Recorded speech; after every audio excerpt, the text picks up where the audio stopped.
hari ini, Partai Buruh bersama Organisasi Serikat Buruh, Serikat Petani, Serikat Nelayan, Forum Guru Honorer, Urbanpur Konsorsium, Jala PRT, Pekerja Rumah Tangga, Buruh Migran, Organisasi Perempuan Percaya, Ojek Online, Kato, dan juga Organisasi Kepemudaan LMID dan Persatuan Pemuda Buruh Indonesia, dan beberapa organ-organ kelas pekerja lainnya, buruh migran juga termasuk di dalamnya, menyampaikan sikap berkenaan dengan kenaikan harga BBM yang belum ada respon dari pemerintah maupun DPR untuk menurunkan harga tersebut.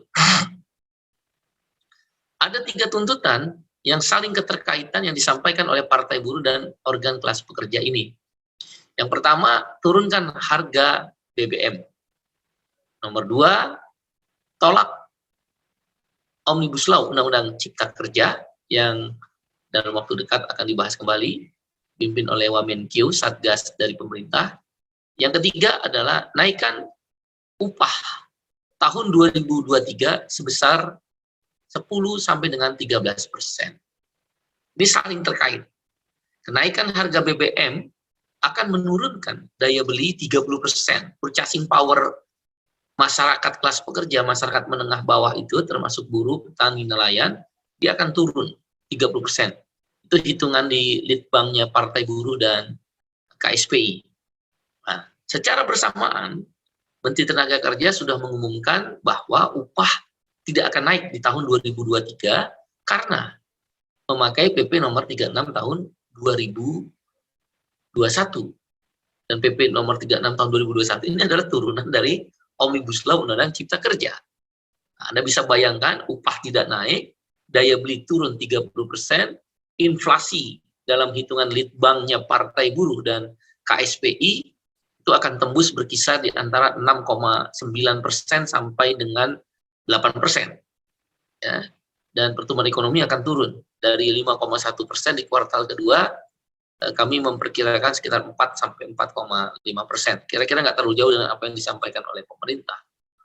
Jadi tidak mungkin upah itu nggak naik, atau dengan kata lain 0%, kenaikan upah 0%, padahal inflasi katakanlah diambil rata-rata 7%, ditambah pertumbuhan ekonomi 4,5%, itu udah 11,5%. Itu upah yang harus dinaikkan minimal untuk penyesuaian harga. Daya beli turun 30% akibat kenaikan BBM. Itu saling terkait 3 isu itu. Tolak kenaikan harga BBM, tolak Omnibus Law Undang-Undang Cipta Kerja, naikkan upah tahun 2023 sebesar 10 sampai 13%. Strategi yang akan dipakai oleh Partai Buruh dan organisasi buruh, petani, nelayan, miskin kota, buruh honorer, pekerja rumah tangga, buruh migran, pekerja informal, aktivis perempuan, adalah melanjutkan strategi aksi. Strategi aksi akan kami turunkan menjadi strategi aksi di daerah. Jadi strategi aksi diturunkan menjadi strategi aksi di daerah. Titik aksi untuk aksi-aksi di daerah adalah kantor gubernur atau kantor bupati wali kota atau kantor DPRD sesuai kebutuhannya. Kantor gubernur, titik aksi adalah kantor gubernur atau kantor bupati wali kota atau kantor DPRD. Output yang diharapkan dari aksi-aksi daerah ini adalah 1, meminta gubernur atau bupati wali kota atau pimpinan DPRD membuat surat rekomendasi menolak harga BBM kepada Presiden dan pimpinan DPR RI. Jadi, meminta gubernur membuat surat rekomendasi ditandatangani gubernur atau ditandatangani oleh bupati wali kota kalau aksinya di kabupaten kota, atau pimpinan DPRD kalau aksinya di DPRD. Isi surat rekomendasi itu hanya 1, menolak kenaikan harga BBM. Ini adalah aspirasi daerah, harus didengar. Dikirim surat rekomendasi itu ke Presiden RI dan pimpinan DPR RI, supaya mereka paham bahwa kebijakan pusat telah menyengsarakan rakyat Indonesia yang tersebar di seluruh daerah-daerah di wilayah Negara Kesatuan Republik Indonesia. Aksi yang kedua, output kedua daripada aksi di kantor gubernur, bupati, wali kota atau DPRD itu adalah outputnya meminta gubernur atau bupati, wali kota atau pimpinan DPRD setempat mendesak DPR harus membuat pansus BBM. Jadi konten atau isi surat rekomendasi itu dua. Satu, gubernur atau bupati, wali kota atau pimpinan DPR menolak kenaikan BBM. Dua, mendesak DPR RI untuk membentuk pansus BBM. Tentu saya sudah jelaskan berkali-kali apa dasar membentuk pansus BBM. Perbedaan harga, inefisiensi antara swasta dengan negara kok lebih murah swasta, Vivo 89, ya dengan Malaysia kenapa lebih murah, harga minyak dunia makin turun. Itulah dasar-dasarnya. Jadi saya ulangin, dasar kenapa kita menolak, meminta gubernur, bupati, wali kota untuk menolak, dan mendesak bupati, wali kota, gubernur, dan pimpinan DPR, mendesak DPR untuk membuat pansus BBM, pintu masuknya tadi. Kenapa swasta dan negara Malaysia bisa menjual lebih murah? Kemudian yang kedua, apa yang terjadi di pembiayaan BBM bersubsidi ini? Yang ketiga, masih ada nggak tuh mafia-mafia yang berkeliaran di dalam penentuan harga BBM? Yang keempat, apa implikasi terhadap daya beli yang merosot 30% terhadap ekonomi Indonesia? Itu outputnya, ya. Jadi titik aksi, output. Yang ketiga, output dari aksi. Yang ketiga, aksi di daerah dimulai dari kemarin sebenarnya 8 September sampai 30 September. 8 September sampai 30 September waktu aksi. Itu bergelombang, berganti-gantian tiap daerah.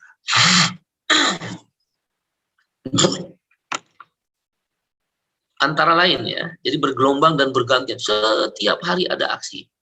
Kecuali Jumat, Sabtu, Minggu. Karena waktunya pendek dan hari libur.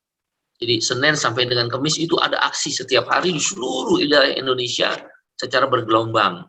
Aksi yang dilakukan secara bergelombang. Tanggal 8 September sudah dilakukan di Sumatera Selatan. Tanggal 8 September aksi sudah dilakukan di Sumatera Selatan. Sumatera Selatan oleh Partai Buruh dan elemen serikat buruh yang lain. Tanggal 12 September. 12 September ya. 12 September berarti hari Senin.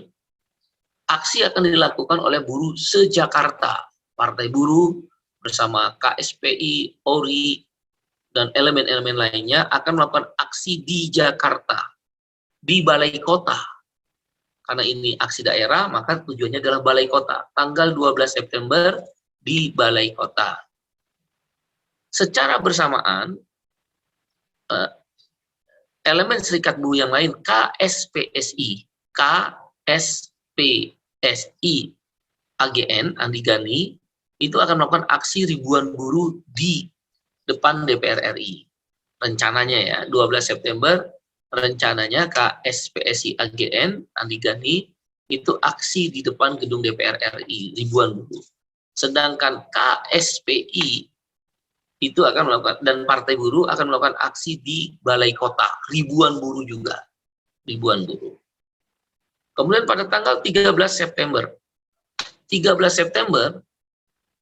Partai Buruh dan buruh petani, ya, petani-petani Pandeglang, Lebak, buruh-buruh Setanggerang Raya, aksi di Banten. Cilegon, Serang, aksi di Banten.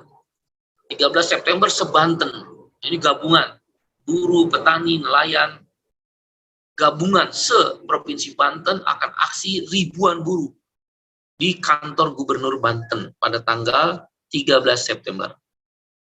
8 September se-Sumatera Selatan, 12 September ada 2 titik aksi, satu di Balai Kota, Partai Buruh dan Serikat Buruh, Tanggal 12 September, satu titik aksi yang lain di DPR RI, KSPSI AGN.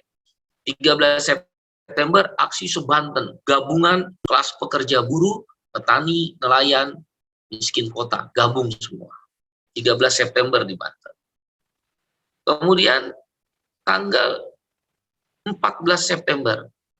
14 September itu aksi masing-masing kabupaten kota di Pulau Jawa. Ya, 14 September tidak bersamaan. Prinsipnya aksi kabupaten kota se-Jawa itu aksi turun semua. 14 September. Tanggal 15 September, khusus Jawa Barat ada 27 kabupaten kota. 15 September, khusus Jawa Barat ada 27 kabupaten kota yang akan melakukan aksi. Ya, Bogor, di Bogor, Depok, di Depok. Jadi masing-masing kabupaten kota di 27 kabupaten kota masing-masing akan aksi se-Jawa Barat. Bogor, Depok, Bekasi, Kerawang, Purwakarta, Subang, Cianjur, Ciamis, Pangandaran, Cirebon, Indramayu, dan sebagainya yang jumlahnya 27 kabupaten kota. Serempak se-Jawa Barat akan aksi itu puluhan ribu. Itu bisa dipastikan puluhan ribu totalnya se-Jawa Barat. Ya. Kemudian juga aksi selanjutnya adalah dilakukan karena Jumat, Sabtu, Minggu kita break, ya, waktunya pendek dan libur. Berikutnya adalah tanggal 19 September. 19 September itu aksi se-Kepulauan Riau dan Riau Daratan. Jadi Batam, Karimun, Bintan, ya, Anambas dan sebagainya, Natuna, Pekanbaru, di Siak dan sebagainya, Kampar, itu akan aksi di masing-masing kabupaten kota dan ada juga yang ke kantor gubernur. Misal di Batam, ya, Batam itu ribuan buruh akan ikut. Ya, jadi Kepulauan Riau dan Riau itu adalah pada tanggal 19 September. Ya. Kemudian pada tanggal 20 September, aksi se-Jawa Timur dan Sumatera. Jadi se-Sumatera, ya, provinsi-provinsi Sumatera di luar Riau dan Kepulauan Riau, ya, yang sudah aksi pada tanggal 19 berarti. Jadi ada 8 provinsi Sumatera di luar Riau dan Kepulauan Riau itu serempak aksi. Dan juga di Jawa Timur. Jawa Timur akan puluhan ribu buruh. 20 September puluhan ribu buruh se-Jawa Timur itu akan masuk ke Surabaya, Gerahadi, itu puluhan ribu. Dan ribuan buruhnya di 8 provinsi Sumatera lainnya pada tanggal 20 September. Nah, pada tanggal 21 September, ya, 21 September itu Jawa Tengah. Jadi ada 30 kabupaten kota di Jawa Tengah akan aksi di kantor gubernur. Tanggal 21 September. Ya, 21 September itu akan aksi total dari gabungan kabupaten kota pada tanggal 21 September Jawa Tengah. Pada tanggal 22 September aksi di wilayah Kalimantan, ya. Kemudian juga di wilayah Indonesia Timur dan Sulawesi. Jadi pada tanggal 22 September aksi akan dilakukan di wilayah Kalimantan, se-Kalimantan. Kalimantan Tengah, Kalimantan Timur, Kalimantan Barat, dia akan melakukan aksi. Dan sewilayah Sulawesi, ada Sulawesi Selatan, Gorontalo, Sulawesi Utara, Sulawesi Tengah, dan sebagainya. Dan Indonesia Timur, Papua, Papua Barat, Maluku, Maluku Utara, NTB, NTT, 6 provinsi di Indonesia Timur ini juga akan melakukan aksi. Jadi Kalimantan, Sulawesi, dan Indonesia Timur serempak itu dilakukan aksi tanggal 22 September. Ya, kemudian juga pada tanggal 26 September, Jumat, Sabtu, Minggu memang kita break, sekali lagi saya umumkan, pada tanggal 26 September, se-Jawa Barat, kalau pada tanggal 15 September, masing-masing kabupaten kota di Jawa Barat itu puluhan ribu totalnya. Pada tanggal 26 September, seluruh kabupaten kota se-Provinsi Jawa Barat aksi di Gedung Sate. 26 September. Dan ini bisa mencapai angka 30 ribuan buruh. Ya, bisa jadi 30 ribuan buruh karena gabungan dari total serikat-serikat buruh yang ada pada tanggal 26 September. 26 September. Nah, itulah jadwal aksi-aksi untuk bulan September. Kalau belum juga ini didengar oleh pemerintah, maka bulan Oktober aksi akan diperluas lagi. Diandaikan sampai 30 September, pemerintah tidak mendengar 3 tuntutan buruh, terutama adalah tolak kenaikan harga BBM, terkait juga adalah kenaikan upah buruh 10-13% pada tahun 2023, dan kita menolak Omnibus Law, tapi intinya tolak kenaikan harga BBM ini, biang keladinya kan di sini. Kemudian terkait dengan Omnibus Law dan juga terkait dengan upah. Maka apabila September akhir tidak ada juga tanggapan dari pemerintah, tidak ada perubahan, harga minyak kan makin turun. Udah sebulan ini pasti turun lah sampai 30 September, kembali ke harga awal. Ini maksudnya apa? Menteri-menteri perekonomian ini tetap memaksakan naik harga BBM. Aneh, sangat aneh sekali. Maka pada awal Oktober sampai pertengahan Oktober, aksi lebih meluas. Partai Buruh akan mengorganisir dengan buruh, petani, nelayan, mahasiswa. Jadi mulai kita bergabung dengan mahasiswa. Ya, akan diorganisir. Semua aksi ini adalah aksi damai, konstitusional, ya, harus memberitahu, harus mengikuti aturan aksi, jam-jam aksi, ya, dan damai, tertib, damai, tertib, konstitusional, dan tidak boleh menyerang pribadi, apalagi pejabat ataupun presiden, nggak boleh menyerang pribadi-pribadi. Kami menolak sikap-sikap itu, ya. Tentang ada yang lain berpendapat berbeda, kami hargai, tapi Partai Buruh dan organisasi serikat buruh, petani, nelayan, guru, dan miskin kota, buruh migran itu akan menolak cara-cara itu.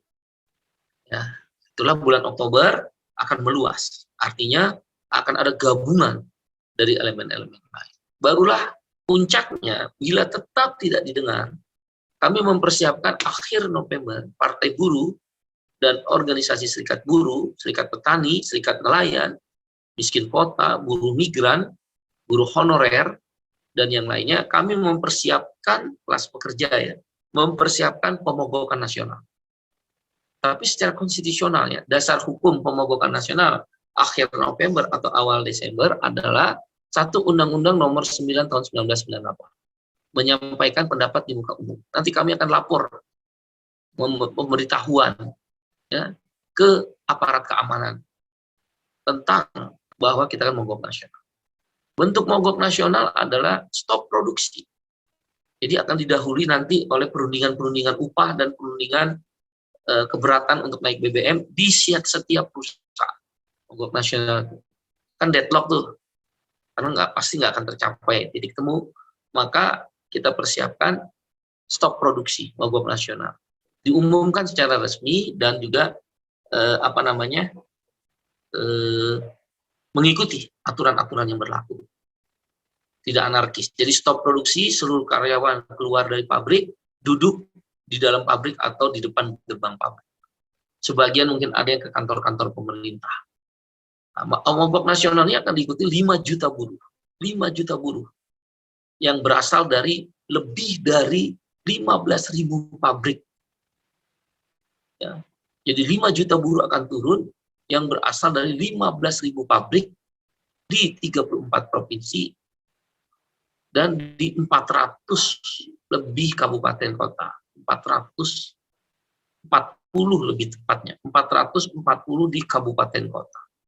440 kabupaten kota serempak mogok nasional, semua sektor industri, 15.000 pabrik, ya, 15.000 pabrik, 5 juta buruh dari 34 provinsi, 440 kabupaten. Tuntutannya tetap sama, tolak kenaikan harga BBM, yang kedua tolak Omnibus Law, yang ketiga naikkan upah buruh pada tahun 2023 10-13%. Kawan-kawan media, demikian. Jadi perjuangan kaum kelas pekerja, buruh, petani, nelayan, guru honorer, miskin kota, guru migran, ya, aktivis perempuan, lingkungan hidup, masyarakat adat, miskin desa, miskin kota, anak-anak muda, tidak akan berhenti sampai pemerintah menurunkan harga BBM Dan bisa dipastikan, hampir bisa dipastikan, pada akhir September itu makin menurun harga minyak dunia, yang seyogianya secara akal sehat harusnya diturunkan harga BBM ke harga semula. Partai buruh dan organisasi serikat buruh, petani, nelayan, dan lain-lain kelas pekerja ada dua sikap. Satu, pro subsidi. Seluruh dunia partai buruh itu pro subsidi. Yang kedua, pro jaminan sosial. Jadi bukan bantalan-bantalan. Apa itu bantalan? Kok orang miskin seolah dimain-mainan dengan angka-angka. Kita nggak butuh bantalan. Yang kita butuh adalah tidak ada kenaikan upah, daya beli. Tidak ada kenaikan BBM, maksud saya, upahnya dinaikkan, daya beli ditingkatkan. Bukan bantalan upah. Dan jaminan sosial diberikan. Jadi BLT, bansos itu tidak ada manfaat dalam situasi ketika daya beli sudah turun di 30%. Ada 3 komponen besar kan, yaitu makanan, Litbangnya Partai Buruh dan KSPI mencatat tembus inflasi makanan itu bisa 15% lebih. Jadi yang dibilang inflasi cuma 7% itu secara umum. Basketnya 256 item dalam satu keranjang. Tapi kalau inflasi makanan saja, dan ini dikonsumsikan di kelas menengah bawah, itu tembus lebih dari 15%. Harga barang akan naik. Telur, cabai, bawang, tidak berkemungkinan beras kalau nggak bisa dikendalikan. Yang kedua,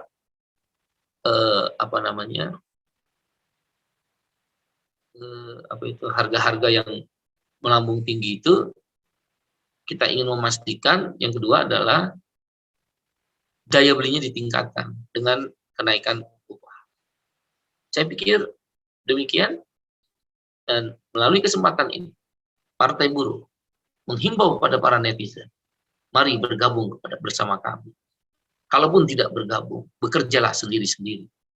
Apa yang kita sedang kerjakan menentukan nasib kamu, anak-anak milenial, generasi Z. Orang tuamu makin susah, pendapatan ibu bapamu makin merosot, biaya sekolahmu akan terancam, harga-harga akan melambung tinggi, tingkat kemiskinan akan makin meningkat. Orang-orang akan kembali ke desa karena ancaman PHK di depan mata. Kamu yang selama ini bisa bergembira ria karena telah lepas dari COVID, akan datang masanya di mana penghasilan orang tuamu dan pendapatanmu sebagai pekerja akan berkurang. Abang-abang beca, ibu jamu gendong, mama-mama pedagang sayur di Indonesia Timur, anak-anak gelandangan dan pengemis, pengamen, ojol, supir angkot, supir bis, supir trailer, anak-anak pangrok, disabilitas, seniman, dan olahragawan yang telah pensiun. Beban hidupmu akan makin tinggi. Bersatulah, berjuang. Tidak harus bersama dengan Partai Buruh. Silahkan kau pilih caramu masing-masing. Tapi gunakan tuts-tuts jari-jarimu untuk mengirimkan pesan kepada Bapak Presiden Republik Indonesia bahwa rakyat tidak akan tinggal diam. Rakyat akan melawan. Dan suara rakyat, kami berkeyakinan, akan didengar oleh Bapak Presiden. Dan Allah, Tuhan, Sang Hyang Widi akan menggerakkan hati dan pikiran beliau sebagai Presiden. Harus mendengar suara rakyat. Suara elit telah diperdengarkan. Semua kebijakan-kebijakan telah dijalankan. Para birokrat telah mempersiapkan diri. Para pendengung-pendengung dan influencer yang dipersiapkan oleh para menteri telah bekerja. Saatnya kita tidak boleh diam, rakyat, untuk juga memperdengarkan your voice, your God. Suaramu adalah suara Tuhan. Karena keadilan, kemanusiaan, dan kesejahteraan adalah nilai-nilai ketuhanan yang harus kita perjuangkan. Terima kasih, saudara. Saya kembalikan pada Baik, terima kasih Bung Said Iqbal. Sekarang saya akan membacakan beberapa pertanyaan yang sudah masuk di kolom chat. Pertama tadi disampaikan dari inilah.com yang menanyakan 2 hal, Bung Iqbal. Pertama, apa yang akan dilakukan oleh Partai Buruh bersama dengan elemen serikat buruh ini kalau kemudian rangkaian aksi tadi tidak digubris? Yang kedua, kan ada kabar dari Menteri BUMN itu akan menaikkan upah pekerja BUMN begitu ya. Apakah ini juga akan membuat kecemburuan bagi teman-teman di sektor formal? Terima kasih. Dua hal itu. Yang pertama, tetap strategi yang akan digunakan oleh Partai Buruh dan organ kelas pekerja, working class ini adalah strategi yang kami sebut KLA, konsep, lobby, aksi. Konsep sudah dipersiapkan, hitungan-hitungan sudah dipaparkan, lobby sudah dilakukan ke DPR, pemerintah. Nah, yang belum kita lakukan memang mengajak tokoh masyarakat, organisasi-organisasi keagamaan, ya, organisasi-organisasi kepemudaan. Itu kita akan lakukan, namanya lobby. Dan setelah lobby dikerjakan, aksi. Aksi tadi saya sudah bilang, dari mulai eskalasi yang soft, kita sudah deklarasi aksi tanggal 6 September yang lalu, dan akan terus ditingkatkan eskalasinya, pada titiknya akhir November atau awal Desember 2022, mogok nasional. Tentu akan melumpuhkan ekonomi. Itulah konsekuensi yang harus dipilih. Paris, Perancis, dan Eropa sekarang mulai bergerak, karena mereka mulai terbebani dengan harga gas yang tinggi akibat perang Rusia dan Ukraina. Negara semaju Prancis, Jerman, pun sahabat-sahabat saya dari ILO Governing Body, kan saya juga berkomunikasi dengan kawan-kawan internasional, mereka turun ke jalan, memperdengarkan suaranya untuk didengar oleh pemerintahnya. Anak-anak muda bergabung bersama-sama. Jadi ini tentang perjuangan kelas, perjuangan bersama. Saatnya tidak boleh diam. Cukup 3 tahun kita berdiam diri karena COVID. Dan kita mendukung pemerintah. Alhamdulillah berhasil pemerintah. Kita apresiasi itu. Tapi cukup sudah. 3 tahun kita berdiam diri. Tahun keempat kita tidak akan berdiam diri lagi. Kita akan berjuang bersama. Meyakinkan pemerintah dalam hal ini Bapak Presiden. Bahwa apa yang diambil kebijakan adalah kurang tepat dan menyengsarakan rakyat. Itu yang pertama ya. Yang kedua, terhadap pertanyaan apa tadi yang kedua? Ya, terkait dengan rencana Menteri BUMN yang akan menaikkan upah pegawai BUMN. Itulah yang saya bilang. Gak ada hati dan pikiran, tidak ada kecintaan dan keberpihakan. Mementingkan diri sendiri. Di tengah rakyat menderita, di tengah harga-harga melambung tinggi, di tengah para supir-supir termasuk ojol, kan mereka bayar bensin meningkat. Ada dengan enak saja mau jadi calon presiden atau wakil presiden lagi mengumumkan BUMN upahnya naik. Partai Buruh dan organisasi serikat buruh mengecam keras menteri yang mempunyai jiwa mental yang tidak ada berpihak pada. Demikian. Satu lagi Bung Iqbal. Ini juga ada pertanyaan dari Cersia yang menanyakan tentang, itu kan rangkaian aksi di berbagai daerah pasti membutuhkan biaya yang besar. Nah itu dananya dari mana Pak Iqbal? Silakan periksa aja. Kami terbiasa melakukan aksi bayar sendiri. Nanti Mbak Cersia dan kawan-kawan media datang ke sana, yang terdekat aja, misalnya Jakarta nih, besok kan Jakarta nih. Tanya aja, mau sama peserta aksi, jangan pimpinan aksi. Dari mana uang? Mereka bayar sendiri. Nah khusus FSPMI, KSPI, dan Partai Buruh, kami punya iuran. Iuran itulah yang digunakan untuk aksi-aksi, pendidikan-pendidikan, advokasi-advokasi. Karena itu, Partai Buruh, Serikat Buruh, ya, dan elemen gerakan kelas pekerja lainnya, khususnya Serikat Buruh, kami punya iuran. Silakan ditanyakan langsung ke peserta aksi, jangan ditanya ke pemimpin aksinya. Gampang kok itu, dari mana uangnya? Ada nggak dibayarin oleh cukong-cukong atau tanda petik pengusaha-pengusaha hitam? Ada. Itu iuran. Demikian. Baik. Saya kira hanya itu, Pak Iqbal, pertanyaannya masuk. Ya. Terima kasih kawan-kawan media cetak online dan media elektronik, televisi, radio, live streaming online. Mari kita berjuang bersama, karena 4 kekuatan nih kalau mau meyakinkan Presiden. 1, netizen. Terus mainkan netizen. Mudah-mudahan terus bergema suaranya. Yang kedua, jurnalis. Beritakanlah secara independen, berimbang, dan terukur. Kalau itu terus diberitakan, tidak berhenti 1-2 hari, insya Allah dia akan menjadi kekuatan. Yang ketiga adalah gerakan aksi massa. Karena aksi massa menjadi penting dalam menyampaikan suara kepada pemerintah. Dan yang keempat, DPR yang berpihak. Dengan cara apa? Membentuk pansus, kita dorong terus bentuk pansus. Di daerah-daerah kita minta gubernur, kan dia rakyatnya. Dia kan pemimpinnya, gubernur punya rakyat. Rakyat akan meminta, bikin rekomendasi. Strategi ini kami pakai waktu JHT dan Omnibus Law, dan alhamdulillah menang. Karena kami berpendapat, saatnya Presiden Republik Indonesia, Bapak Joko Widodo, mendengar suara rakyat. Setelah dia mendengar suara para pembantunya, menteri-menteri dan para elit, suara rakyat harus didengar. Terima kasih. Semuanya makasih.